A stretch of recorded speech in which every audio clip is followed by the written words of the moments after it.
Yeah. So as an agency, we've actually audited over 2,500 accounts at this point. And we've found, we've actually got a lot of research on the matter, that 74% of the budgets are wasted on 0 conversions. That's a lot of money going towards nothing. And that's not assuming that the other 26% is profitable. It's just produced at least something, right? And so this actually comes back to some of the points that we were talking about early on. Focus your budget on the people that matter. Don't put in every single possible keyword that you think people might be looking for. Because you'll spread your budget so thin that it will steal budget away from the highest intent, most focused keywords that you could possibly go for. And so, for example, let's talk about an example with the car dealership again.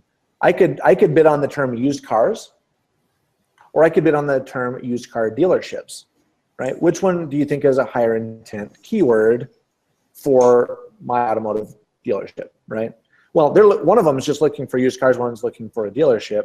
If I had to choose between the two, I'd rather pick the one that's looking for a dealership, because that's what I am and it's more relevant to what I can give them. And so what I do is I create very, very targeted sets of keywords, and I make sure, coming back to that metric that I mentioned earlier, that I have 100% impression share on the keywords that are the most profitable and high intent. And once I've accomplished that and I'm getting all the market has to give me, then I'll start introducing more keywords or targeting tactics to learn and grow outside of that. But it's kind of the idea of, would you rather spend across 100 keywords that are less targeted, or would you rather spend on 10 that are exactly the people that you want to be talking to you?